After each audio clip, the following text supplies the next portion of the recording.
সূরা হুজুরাত এই আয়াতের ভিতরে আল্লাহ বলছেন 61 নম্বর আয়াত, ঈমানদার হলো তারা যারা আল্লাহর প্রতি আমার প্রতি বিশ্বাস রেখেছে, বিশ্বাস স্থাপন করেছে আর আমার নবীর প্রতি বিশ্বাস স্থাপন করেছে। সুবহানাল্লাহ। আল্লাহ দিতে পারেন, আল্লাহ ছিনিয়ে দিতে পারেন। গুনাহ করেছেন আল্লাহ মাফ করবেন, কারণ আমাদের এই বিশ্বাস থাকতে হবে।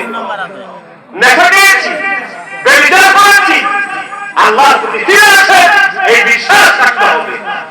কিছুদিন আগে দেখলাম এক বিশাল মাদ্রাসার জালসা, ময়দানে মাঠে একজন ব্যক্তিকে দাওয়াত দেওয়া হয়েছে, তাকে অতিথি করা হয়েছে।